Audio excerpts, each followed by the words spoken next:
ജന്തർ മന്ദറിലെ വിദ്യാർത്ഥികൾ തങ്ങളെപ്പോലുള്ളവർക്ക് പുതിയ പാഠമാണ് നൽകുന്നതെന്ന് CPI നേതാവ് ആനി രാജ. ഫാസിസ്റ്റുകളായ മോദി സർക്കാരിന് സങ്കല്പിക്കാൻ പോലും പറ്റാത്ത പോരാട്ട വീര്യമാണ് ജനങ്ങളുടേത്.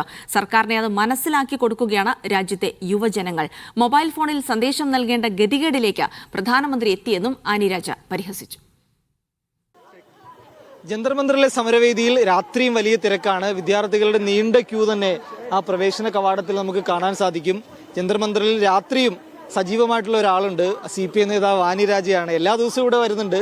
രാത്രിയും ജന്തർ മന്ദറിലെ സമരവേദിയിൽ സഖാവ് സജീവമാണ്. എന്താണ് ഇപ്പോഴത്തെ ഈ കാഴ്ച കാണുമ്പോൾ മനസ്സിലാവുന്നത്, ഈ രാത്രിത്തെ ഈ ഒരു തിരക്ക്?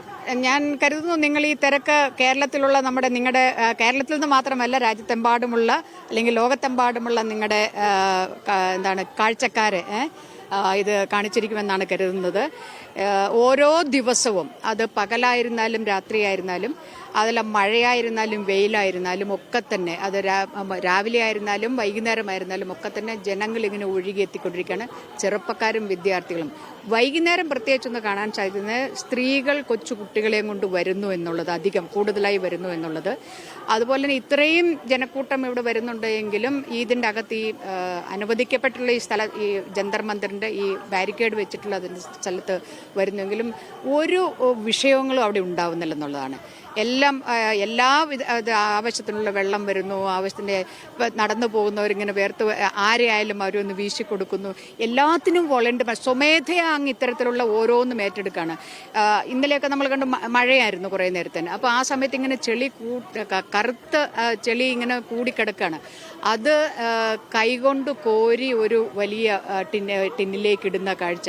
ആ കുഞ്ഞുങ്ങളൊന്നും എനിക്ക് ഉറപ്പാണ് അവരുടെ കുടുംബത്തിൽ വീട്ടിൽ ഇന്ന് വരെ ഒരു ചൂലെടുത്തൊന്ന് തുടയ്ക്കുക പോലും ചെയ്തില്ല, അല്ലെങ്കിൽ ഒരു ടവലെടുത്ത് തുടയ്ക്കുക പോലും ചെയ്തിട്ടുണ്ടല്ലോ, പൊടി തുടയ്ക്കുക പോലും ചെയ്തില്ല. പക്ഷേ അതാണ് ഇവിടുത്തെ ഒരു ഇത്. എല്ലാം ചെയ്യാൻ, എന്തും ചെയ്യാൻ, മടിയില്ലാതെ ചെയ്യാൻ, ഓരോരുത്തരും അടുത്ത ആളുടെ ഈ സമരത്തിന് വരുന്ന ആളുകളുടെ സൗകര്യങ്ങൾ ഉറപ്പാക്കാൻ ശ്രമിക്കുന്ന ഒരു വളരെ ഏറ്റവും ഭംഗിയുള്ള മനോഹരമായ ഒരു കാഴ്ചയാണ് ഇവിടെ കാണാൻ സാധിക്കുന്നത്. എന്നാൽ ആ സമരത്തിൻ്റെ തീവ്രത ഒട്ടും കുറയാതെ തന്നെ ഇവരുടെ അവരുടെ ആവശ്യങ്ങൾ ഉയർത്തുന്നില്ല, അതിൻ്റെ തീവ്രതയിൽ യാതൊരു വിധത്തിലുള്ള കുറവുമില്ലാതെ തന്നെ എല്ലാം ഭംഗിയായി നടന്നു പോകുന്നു. ഈ ചെറുപ്പക്കാരും ഇവരൊരു പുതിയ പാഠമാണ് ഞങ്ങളെപ്പോലുള്ള പ്രായമായവർക്ക് നൽകുന്നത് എന്നുള്ളതാണ് ഇവിടെ കാണാൻ കഴിയുന്നതും പറയാനുള്ളതും എനിക്ക് നിങ്ങളുടെ വ്യൂവേഴ്സിനോട് ഷെയർ ചെയ്യാനുള്ളതും അതാണ്. മറ്റൊന്ന് ഒരു പാഠം, കേന്ദ്ര സർക്കാരിന് ഒരു പാഠം കൂടിയാണ്. കാരണം മെട്രോ സർവീസുകളെല്ലാം, മെട്രോ സ്റ്റേഷനുകൾ അടക്കുന്നു, ഇന്റർനെറ്റുകൾ വിച്ഛേദിക്കുന്നു, എന്നിട്ട് പോലും ഈ തിരക്ക് നിയന്ത്രിക്കാനായിട്ട് അതെന്താണെന്നറിയോ, അവർ ഈ